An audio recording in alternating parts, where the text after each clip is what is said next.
दोस्तों नमस्कार। आपने नरेंद्र सिंह नेगी का एक गाना सुना होगा, उत्तराखंड की धरती यून डामुन डाम्यली जी, उत्तराखंड की धरती यून डामुन डाम्यली जी, देवभूमि को नौ बदली बिजली भूमि करयली जी, उत्तराखंड की धरती यून डामुन डाम्यली जी। उसी में हमने थोड़ा बदल के बना दिया है, उत्तराखंड की धरती यून बानरुन डम्यली जी, उत्तराखंड की धरती यूं बानरुन डम्यली जी, उत्तराखंड की धरती यूं बंदरुन डम्यली जी। जी तो दोस्तों अभी देखो बंदरों का, यहाँ पे ये देखो, आपको दिखाते हैं, ये बंदर देख लो।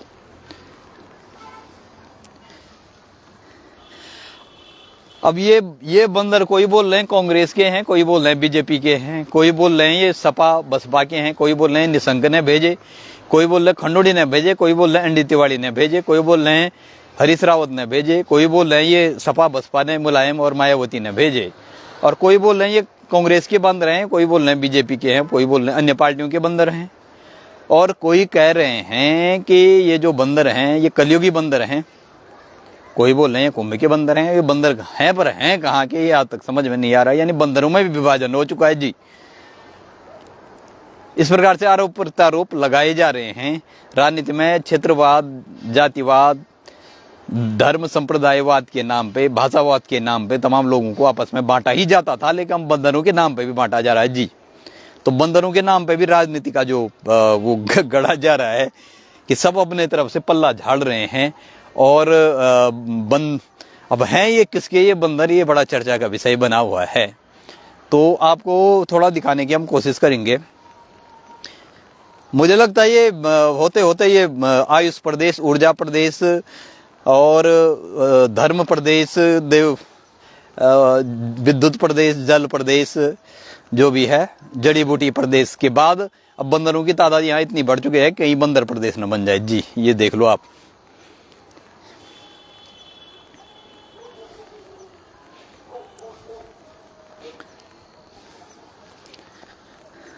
तो छिन गएगा छनी बांदर बोला। इस बांदर भी आरोप प्रत्यारोप का विषय, चर्चा का, राजनीति का विषय बन चुका है। ये बंदर हैं पर हैं किसके, ये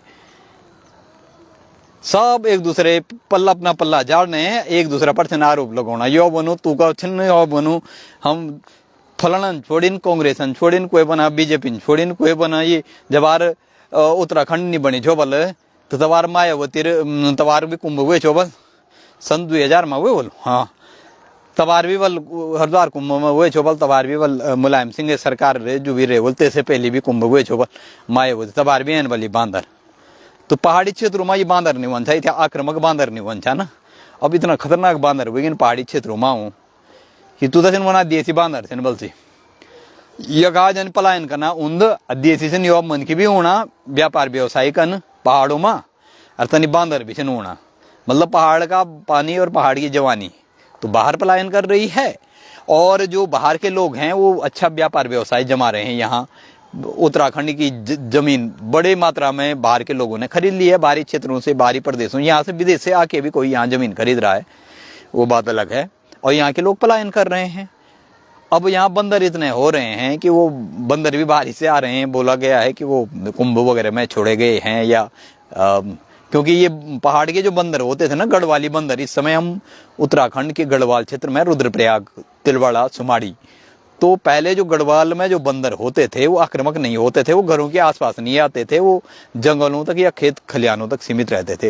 लेकिन जो अब के बंदर हैं ना, वो घरों में भी आ रहे हैं, हमला राहगीरों पे चलते, राहगीरों पे बिना वजह हमला भी कर रहे हैं, और क्या कहा जा सकता है, बहुत कुछ कर रहे हैं। वो घर में घुस के भी पीट रहे हैं, लोगों को भी पीट रहे हैं वो। अब कुकुर तो तू सामने चल दी नहीं ना, कुकुर तो यानी स्थिति चाहिए कि कुकुर यानी फंजवल नहीं दून, कुकुर तो दुम दम है फोन भाग जाना, ये स्थिति चाहिए। कुकुर तो तू और खराब स्थिति करी। अब मैं देखी विभाजन थी भाई, मैं तो डोनो छो तू देखी, पर से तू तभी जन का पता चली बोली अब वीडियो चन बढ़नी में हमारी है। अब देखने अंज जैन पर जैन कक्षन से है। तो ये जो विभाजन की जो तमाम क्षेत्रवाद, जातिवाद, धर्मवाद, भाषावाद, संप्रदायवाद, क्षेत्रवाद के नाम पे आदमी आदमी को बांटा गया है, भाई भाई को बांटा गया है, परिवार परिवार को बांटा गया है जी। अब बंदरों के नाम पे भी एक जो विभाजन है, बंटवारा है, आरोप प्रत्यारोप का, एक दूसरे पे आरोप मढ़ना वो शुरू हो चुका है बंदरों के नाम पे भी कि ये बंदर हैं, पर हैं किसके।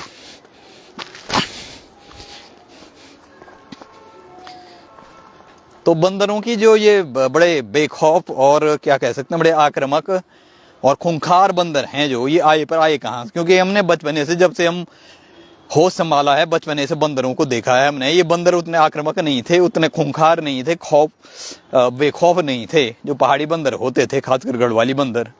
वो सिर्फ और सिर्फ कभी कभार खेतों में आते थे। एक बार सामूहिक रूप से उनको भगा दिया गांव में, 1 महीने में, या ऐसा होता था कि सामूहिक रूप से उनको भगाया जाता था, तो वो भाग जाते थे। लेकिन अब ऐसा नहीं हो रहा है। अब उनको कई बार भगाओ, कुछ करो, वो मतलब ही नहीं। उल्टा आक्रमण, आदमी कोई काटने, कई आदमियों को काट लिया उन्होंने, कई विद्यार्थियों को काट लिया, कई लोगों को वो कर दिया। ये देख लो आप, यहाँ देखो आप, ये खेतों में आप देख सकते हैं।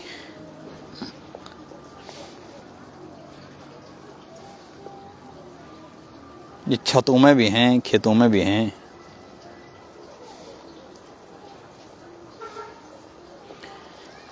तो कहीं ये नहीं हुआ कि उन समय में मैंने बोले पहाड़ों पर बेरा क्षेत्र से आया बाहरी लोगों को राज रहो, या कहीं जल जंगल जमीन पर संसाधनों पर भी, और बेरा लोगों को साथ साथ बेरा बांदरों को राज रहो, साम्राज्य बने जो।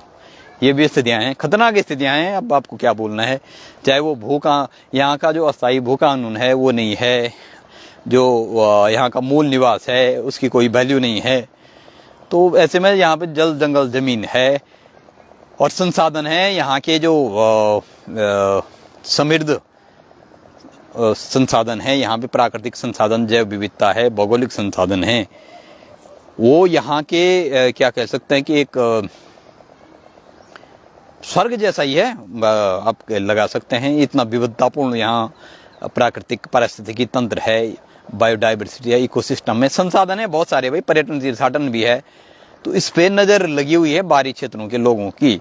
तो वो यहाँ पे कहीं आपको पता हो, उत्तराखंड गठन के बाद यहाँ पे भाई ऑनलाइन जो भी रिकॉर्ड है या जो भी ऑफिशियल जो रिकॉर्ड है वो अलग है, लेकिन हम कहेंगे तकरीबन 20% से ज़्यादा ज़मीन पहाड़ों की, जी 20-30% के करीब ज़मीन बाहरी लोगों ने खरीद ली।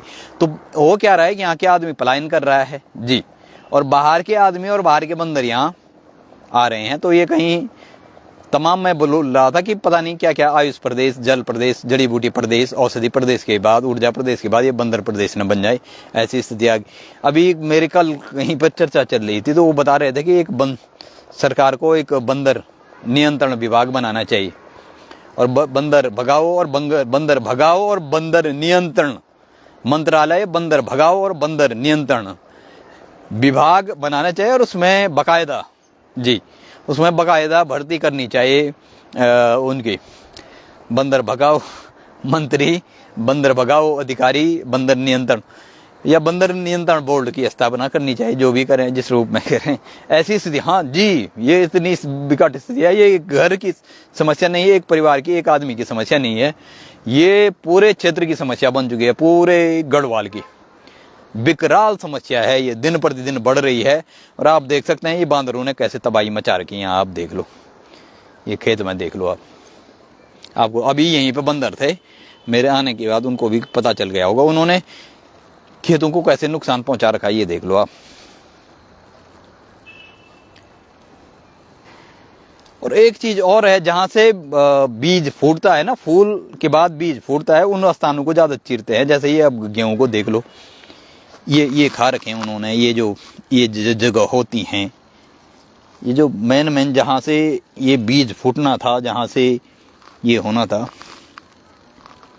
इन जगहों को वो करते हैं, वो इन जगहों को ही वो कर लेते हैं। उसके बाद उसमें न बीज आता है, और न उसमें वो क्या बोलते हैं, उसमें न फूल लगता है न बीज आता है। वो ऐसी स्थितियां पैदा कर देते हैं बंदर। ये नीचे देखो, बाजार भी दिख रहा है नीचे, वहां भी लोग परेशान हैं इन बंदरों से। यहाँ पे एक जो कि यहाँ पे स्थानीय ग्रामीणों ने रखे हुए हैं, एक चंद्र सिंह भाई हैं, वो बंदरों को विशेषज्ञ ही मानेंगे, वो बंदरों को भगाते हैं और बंदरों के साथ ही उनका ज़्यादातर टाइम बीतता है बंदरों को भगाने में, तो उनको काफ़ी कुछ अनुभव है। तो उनसे भी राय शुमारी लेते हैं हम कि आखिर बंदरों को कैसे भगाया जाए, और भविष्य में अगर वाकई में अस्तित्व में आ गया बंदर भगाओ कोई डिपार्टमेंट बोर्ड, तो शायद उनको ही सर्वोपरि रखा जाता राय शुमारी के लिए। ये देखो आप कितना नुकसान पहुंचा रखा है।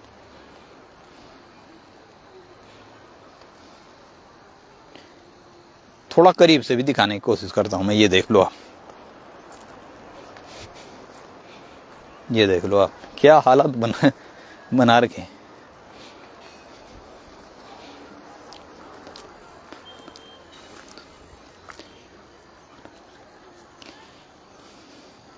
ये देख लो आप क्या नुकसान कर रखा है उन्होंने यहाँ। ये देख लो, ये देख लो, ये हाल कर रखे उन्होंने। ये देख लो,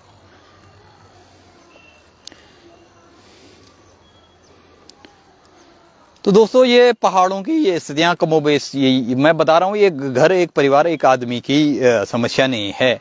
ये बंदर, सूअर और जो लंगूर हैं उनकी परेशानियाँ, लेकिन बंदरों की तो कुछ ज़्यादा ही है, क्योंकि लंगूर और सूअर है वो खेतों तक ही सीमित है, लेकिन बंदरों की स्थिति है जो घर में साग सब्जी है, क्यारियाँ हैं, वो उनको भी खत्म कर रहे हैं, तहस नहस कर रहे हैं। और राहगीरों में, यहाँ तक स्कूल जाते हुए विद्यार्थी हैं, राहगीर हैं, उन पे भी झपट्टा मार के उनको कई बार उन्होंने काट दिया है। बंदरों के काटने के बाद कई बार ऐसे वायरस घुस जाते हैं कि वो आदमी के शरीर के लिए बहुत खतरनाक भी साबित होते हैं, और वो एक फोड़ा, एक घाव, एक नासूर बनने में देर नहीं लगती। कहीं तो इसलिए ये आ गए बंदरों के काटने से मर गए जी, मतलब ये जान का भी खतरा बना हुआ है, जान जोखिम में डालने वाली स्थितियां हैं, जान भी जा सकती है आपको, ऐसी स्थितियां हैं।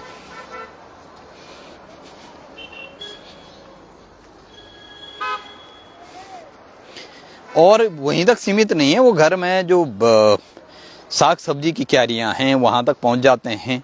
वो घर में, वो यहाँ तक ये दरवाजा सिर्फ कुंडी लगा रखी है ना, दरवाजा खोला है तो आपके घर में घुस के आपका जो खाना बनाया है उसको भी छीना छपटी करके ले जाएंगे। उसके अलावा जो घर में क्या बोलते हैं उसको,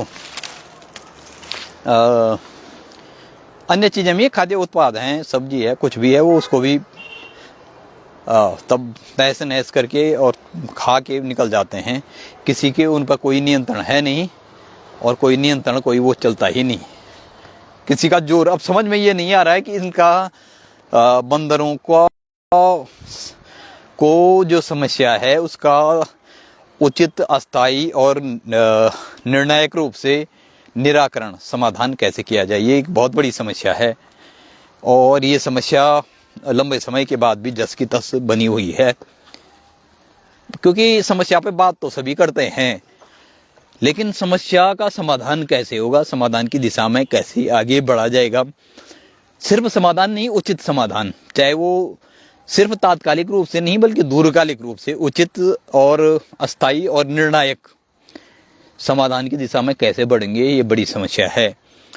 क्योंकि जहां भी जा रहा हूं मैं, एक कॉमन चीज जो है वो बंदरों की, जो वो है कॉमन चीज, वो सब जगह नजर आ रही। चाहे उत्तरकाशी जाओ, चाहे पुरोला जाओ, चाहे रुद्रप्रयाग गढ़वाल में आओ, चाहे फिर आप पौड़ी उस तरफ निकल जाओ, भाई साहब बंदर ही बंदर दिखाई देंगे आपको।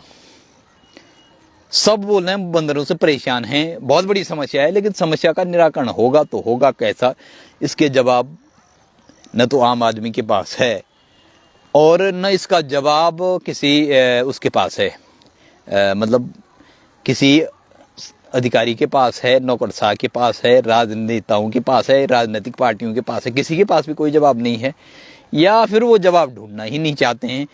क्योंकि भाई ये किसी एक, जैसे ये किसी एक परिवार, एक व्यक्ति की समस्या, एक आदमी की समस्या नहीं है, एक क्षेत्र की समस्या नहीं है, एक गांव की समस्या नहीं है, उसी प्रकार से इसका समाधान भी सिर्फ एक आदमी के द्वारा नहीं हो सकता है, एक परिवार के द्वारा नहीं हो सकता है, या सिर्फ एक गांव के द्वारा नहीं हो सकता है। इसका सम्मिलित रूप से समाधान के लिए सभी लोगों को एक आपस में रायशुमारी करनी पड़ेगी, विचार विमर्श करना पड़ेगा, आपस में एक समन्वय बनाना पड़ेगा, विचार मंथन करना पड़ेगा, सोच विचार करना पड़ेगा और उसके बाद अस्थायी समाधान की दिशा में आगे बढ़ना पड़ेगा, तभी कोई नतीजा निकलेगा। कहते हैं जब मथनी मथेगी, बार बार मथेगी, तो उसी के बाद जो मक्खन निकलता है, बताते हैं जब दूध फटता है फिर दही बनती है, फिर उसको जब मथा जाता है फिर मक्खन बनता है, उसको गलाया पिघलाया जाता है, उसके बाद ही घी निकलता है। उसी प्रकार से जैसे एक कोयला, जैसे ही कोयले और उसमें जब खानों से निकाला जाता है तो हीरे और कोयला लगभग समान होता है, लेकिन जब उसको तलाशने के बाद तराशा जाता है, उसमें नक्काशी की जाती है, तो तब वो हीरे के रूप में अपनी चमक बिखेरता। नतीजा भी ऐसे ही होता, विचार मंथन जब होगा तभी समाधान। एक आदमी से के मन में जब सारे लोगों का माइंड, सारे लोगों का सोच विचार किसी दिशा में काम करते हैं, तो फिर कोई एक ऐसा ठोस समाधान, प्रभावी और अस्थायी और निर्णायक समाधान निकल के आते हैं कि उससे कोई भी, किसी दुनिया की कोई भी समस्या हो, जी किसी भी प्रकार की समस्या हो, उसका समाधान हो सकता है। खासकर सामूहिक और संगठनात्मक जो कार्य मुद्दे होते हैं, चुनौतियां होती हैं, दुश्वारियां होती हैं, विसंगतियां होती हैं, उनको निपटने के लिए सामूहिक प्रयास ही जरूरी हैं। तो इसके लिए शासन प्रशासन को भी और स्थानीय आदमियों को भी, ग्रामीणों को भी एक आपस में एक परस्पर संवाद बनाना पड़ेगा, समन्वय बनाना पड़ेगा विभिन्न स्तरों पर और विभिन्न माध्यमों के द्वारा, चाहे वो मीडिया के माध्यम से हो, ऑफलाइन हो, वो बैठकों की मीटिंग्स के माध्यम से हो, सेमिनार के माध्यम से हो, विचार गोष्ठियों के माध्यम से हो, या आपत्तियों अनापत्तियों और शिकायतों के आधार पे हो, सुझावों के आधार पे हो, संस्तुतियों के आधार पे हो। तो जब परस्पर विचार विमर्श करेंगे तब उसके बाद सही नीतियां बना पाएंगे, और सही नीतियों का क्रियान्वयन तभी आगे किया जाएगा। क्योंकि भाई लोकतंत्र में अगर कार्यपालिका, न्यायपालिका, व्यवस्थापिका है, अगर वो आम जनमानस की लोकतंत्र के तमाम जगहों में सहभागिता, सहयोग, सहभागिता, सहकारिता नहीं बढ़ाएगी, या जन सहभागिता ज़्यादा से ज़्यादा नहीं होगी, तो फिर किसी चीज़ का अस्थायी समाधान निकलना बहुत मुश्किल हो जाता है। इस मामले में भी वही है, बंदरों को अगर भगाना है, बंदरों को का अस्थायी रूप से निराकरण करना है, तो कुछ न कुछ समाधान की दिशा में तभी इसके लिए सम्मिलित और सामूहिक प्रयास है करने जरूरी है। क्योंकि ये संगठनात्मक और सामुदायिक और सामूहिक मुद्दा है, ये सामूहिक चुनौती है।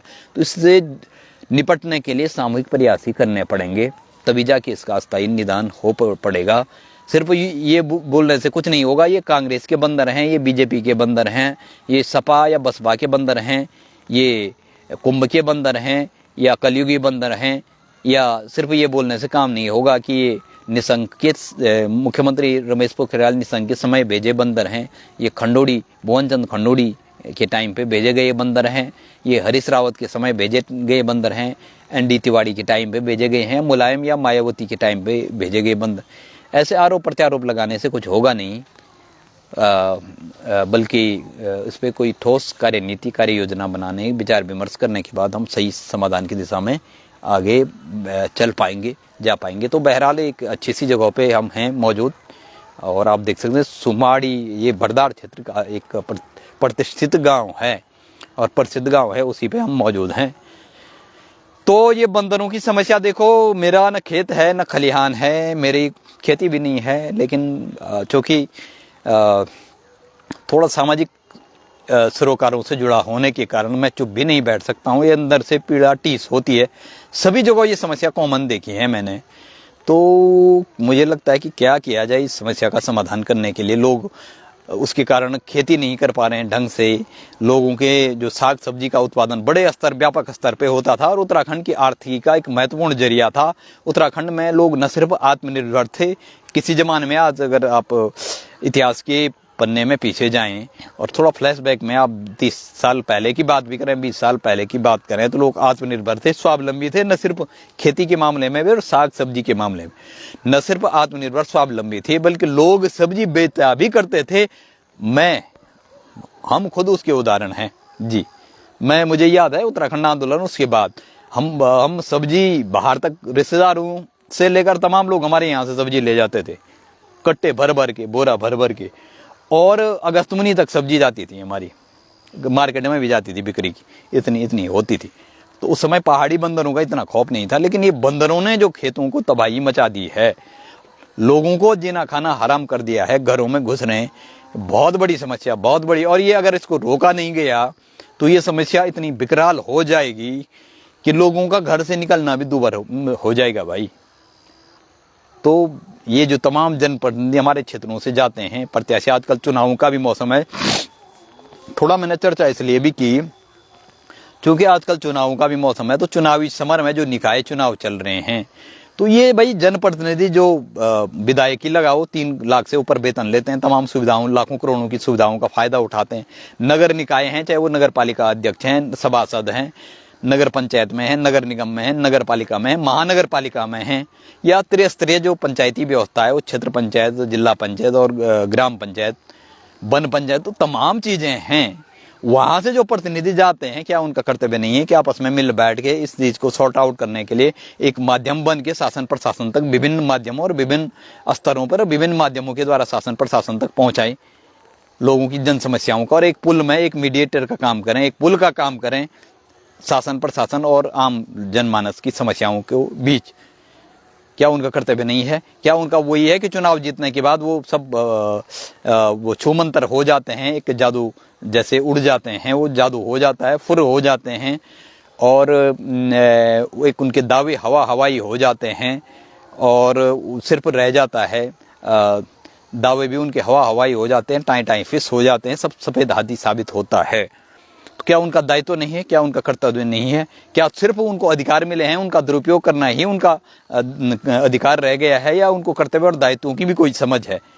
या जनता जनार्दन ही क्यों ऐसे लोगों को चुन के भेजती है? ये बड़ा सवाल है, जो देश को करोड़ों अरबों खरबों का चूना लगा रखे हैं। इस उत्तराखंड के जल जंगल जमीन माटी को, यहाँ की आन बान शान अस्मिता को, यहाँ की संस्कृति सभ्यता को बेचने पे, नीलाम करने पे, और सत्ता सियासत की और देश के संसाधनों की दलाली के बाद उसकी नीलामी पे उतर आए हैं। उन्हीं लोगों को क्यों चुन के भेजा जाता है जब उन्होंने कुछ समस्याओं? इसका मतलब यह है कि सारी दौड़ व्यक्तिगत संकीर्ण क्षुद्र और कुछ स्वार्थों के लिए है।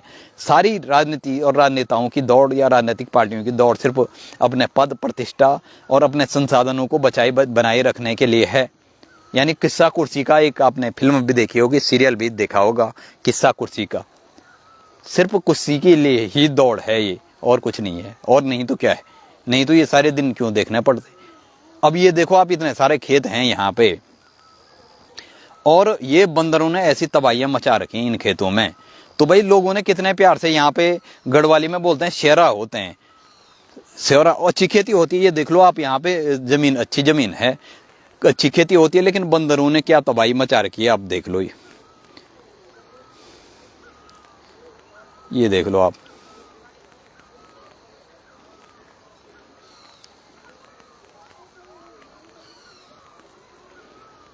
ये देख लो।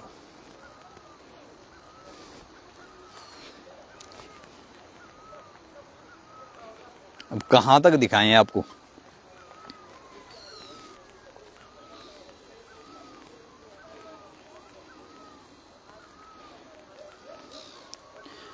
वैसे इस गांव में चंद्र सिंह हैं जो इन बंदरों को भगाने का काम करते हैं, लेकिन वो भी कहां तक भगाएं? वो एक तरफ से जाते हैं, एक आदमी के बस का नहीं है भाई। एक आदमी इधर से भगाए तो दूसरे वो यहाँ से आ जाते हैं, फिर यहाँ से भगाएं वो उस साइड से आ जाते हैं। ये देख लो आप, ये दिखा रहे हैं हम, ये देख लो। बाप रे, बड़ी भीड़ आ गई भाई बंदरों की।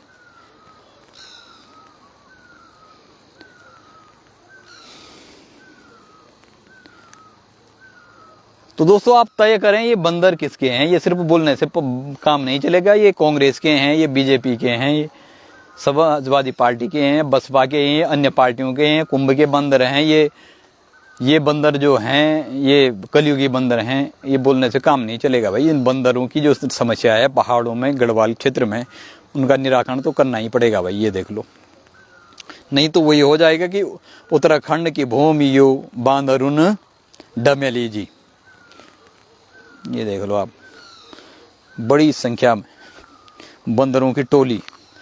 और सबसे बड़ी बात यह है, बेखौफ होके, गांव का बीच बीच का क्षेत्र है, वो बेखौफ होके जा रहे हैं। ये देख लो आप, ये देखो बंदरों का रेला है, बंदरों का मेला है, और बंदरों की टोली है। बंदरों ने ही इन खेतों में मेहनत भले ही किसानों ने की हो, लेकिन बंदरों ने ही यहाँ डेरा जमा रखा है। असली हक यानी मेहनत कोई और करे और मलाई कोई और खाए। अब जैसे देश में शहीद कोई और हुए देश के लिए, उत्तराखंड के लिए बलिदान किसी और ने दिए, और जो उस आंदोलन में, उस योगदान में, उस बलिदान में कहीं शामिल नहीं थे, वो लोग मलाई खा रहे हैं। सत्ता सियासत के भी खा रहे हैं, पूंजी की भी खा रहे हैं, और तमाम जो पूंजीपति कॉरपोरेट हैं वो भी देश की इस जल जंगल जमीन को, इस प्रदेश के जल जंगल जमीन और प्राकृतिक संसाधनों को की नीलामी करके, और सत्ता सियासत की भी, और राजनीति और लोकतंत्र की भी दलाली करने के बाद उसकी नीलामी करके उन्होंने लोकतंत्र को ही एक तमाशा बना दिया है, लोकतंत्र का ही तमाशा बना दिया है, लोकतंत्र पर ही तमाचा मार दिया है। और एक लोकतंत्र को उस थोपे गए लोकतंत्र में भीड़ तंत्र, नोट तंत्र, वोट तंत्र तक ही सीमित कर दिया है। उसके मतलब मायने ही कुछ नहीं रह गए हैं कि वास्तविक। तो सवाल ये उठता है कि वास्तविक लोकतंत्र और वास्तविक आज़ादी, वास्तविक संविधान है तो है किसके लिए, इसका फायदा मिलता किसको है, किसके लिए नीतियां बनाई जाती हैं, ये बड़ा सवाल है।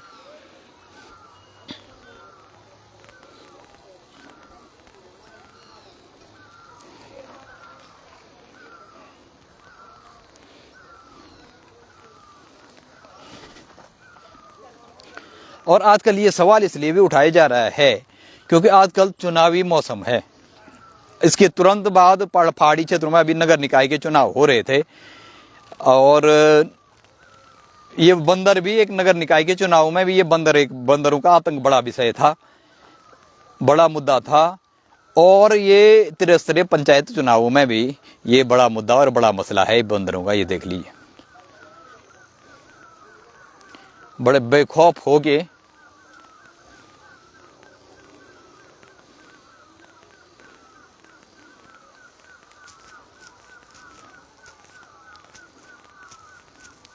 तो दोस्तों इनका निराकरण कैसे होगा, ये एक बहुत बड़ा समस्या। दिन प्रतिदिन बोलते हैं कब घाव फोड़ा बन जाए, कब फोड़ा नासूर बन जाए, और कब नासूर कैंसर में तब्दील होके लाइलाज होके जानलेवा बन जाए या आत्मघाती बन जाए, कुछ कहा नहीं जाता है।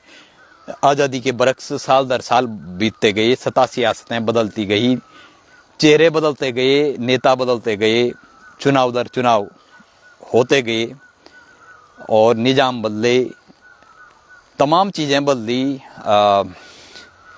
और तारीखें बदली, समय काल परिस्थितियाँ बदली, साल दर साल बदले, लेकिन नहीं बदला तो ये सब मंजर जो हम आपको दिखा रहे हैं, आम आदमी की दुश्वारियाँ, आम आदमी की परेशानियाँ नहीं बदली। वो आज भी जस की तस, न सिर्फ जस की तस खड़ी हैं, बल्कि कई नई परेशानियाँ जो कि 1950-60 में, 1990 के दशक में लोगों ने सोचा भी नहीं होगा, ऐसी ऐसी परेशानियाँ आ चुकी हैं। ये बंदरों की जो समस्या है ना, आपको बता दूं मैं, ये 15-20 साल पहले कोई समस्या नहीं थी। यहाँ पे पहाड़ी जो बंदर थे वो जंगलों तक सीमित रहते थे, कभी कभार आते थे, वो भी एक बार उनका सामूहिक रूप से अगर उन्मूलन किया गया, भगाया गया, उसके बाद कम ही आते थे वो, और घरों के आसपास तो फटकते नहीं थे। लेकिन ये जो बंदर हैं, इन्होंने तो, इनको तो बेखौफ हैं ये, और खूंखार भी हैं और आक्रामक भी हैं, इनको किसी का कोई परवाह नहीं है। तो ये समय पहले नहीं थी। जैसे मैं बोल रहा हूँ कि आज़ादी के साल दर साल बहुत सारी पुरानी समस्याएं थी, उसमें नई समस्याएं ऐसे आ गई कि जो आदमी की सोच समझ से ही परे थी। ये बंदरों की समस्या 20 साल पहले कोई सोच भी नहीं सकता था कि ऐसा भी होगा। अब इसका नतीजा क्या हो रहा है कि पहाड़ों की जो बेटी बारियाँ हैं, यानी बहुएँ हैं, बेटियाँ हैं, महिलाएं हैं, वो भी अब बता रही हैं कि हमने खेती क्यों करनी है, हमने साग सब्जी का उत्पादन क्यों करना है, क्योंकि बंदर, सुअर बंदर हैं, लंगूर हैं, वो तो कुछ नहीं रख रहे हैं। तो अब क्या किया जा सकता है, ये सोचने वाली बात है।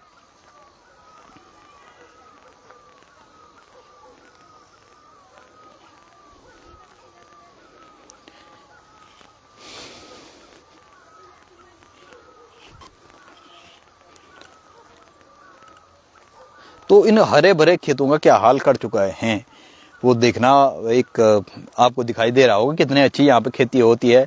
बहुत अच्छा, खेती के लिए बहुत अच्छा ये क्षेत्र है।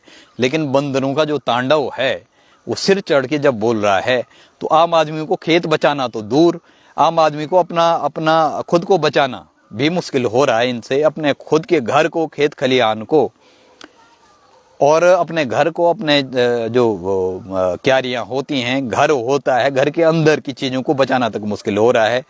और अपनी जान तक बचानी, ये जान पर भी मुसीबत बन के वो हो रहे हैं, हावी हो रहे हैं। तो इनका तांडव कैसे रुकेगा, कब रुकेगा? इस चुनावी समर में, चुनावी महोत्सव में, और जो चुनावी दंगल है, चुनावी शंखनाद है, चुनावी बिगुल है, इसमें मुद्दे ज़्यादातर सियासी होते हैं, यानी राजनीतिक मुद्दे ज़्यादा होते हैं। राजनीतिक मुद्दे क्षेत्र, जाति, संप्रदाय, भाषा और एक दूसरे पे व्यक्तिगत आरोप प्रत्यारोप तक ही सीमित रहते हैं। और उन सारी चीज़ों के बीच आम आदमी के ज़मीनी मुद्दे हैं, आम जनमानस के, वो मुद्दे कहीं खो जाते हैं। तो सियासी मुद्दे और ज़मीनी मुद्दों में साम्यता हो ही नहीं पाती है। उनके बीच जो महीन रेखा आज़ादी के बाद थी, वो कब एक दरार और बड़ी खाई बन चुकी है, वो पता ही नहीं चलती है। और जैसे प्रत्याशी जनप्रतिनिधि बन के जाते हैं, उसके बाद तो उनके सियासी मुद्दे भी कुछ नहीं रह जाते हैं। वो सिर्फ व्यक्तिगत आरोप प्रत्यारोपों तक ही उनकी राजनीति सीमित हो जाती है। अपनी पद कुर्सी को बचाए बनाए रखने तक ही उनकी राजनीति हो जाती है। अपने व्यक्तिगत संकीर्ण, क्षुद्र, कुत्सित, दलगत हों या व्यक्तिगत स्वार्थ हों, वहीं तक उनकी राजनीति रह जाती है। उससे ऊपर वो कभी उठ नहीं पाते हैं। या राजनीति का मतलब इन्होंने, लोकतंत्र का मतलब सिर्फ राजनीति, राजनीति का मतलब चुनाव, चुनाव का मतलब वोट, वोट का मतलब पद प्रतिष्ठा, व्यक्तिगत स्वार्थों की पूर्ति, लूट तंत्र, वोट तंत्र, नोट तंत्र तक ही सीमित रख दिया है। और इसकी आड़ में जनता को सिर्फ जनता का एक घुन की तरफ पिसना, दो पार्टों के बीच घुन की तरफ पिसना ही जनता का एक वो रह चुका है, नियति रह चुकी है जनता की। या जनता ने ही ऐसी नियति स्वीकार कर ली है कि वो सिर्फ, ये गजब तमाशा है जी, गजब तमाशा है, जिसमें जनता ही तमाशबीन भी है। और जनता को ही पता नहीं है कि उसी का तमाशा बनाया जा रहा है, उसी पे तमाचा मारा जा रहा है। तो ये एक गजब की स्थिति है, गजब का तमाशा है कि जो तमाशबीन है वही तमाशा भी है, लेकिन उसी तमाशबीन को ही पता नहीं है कि मैं ही तमाशा बनाया जा रहा हूँ, मैं ही प्यादा हूँ, मैं ही मोहरा हूँ। और जो सहमात का खेल है, उसमें आम जनमानस सिर्फ एक प्यादा है, एक मोहरा है, एक तमाशा है।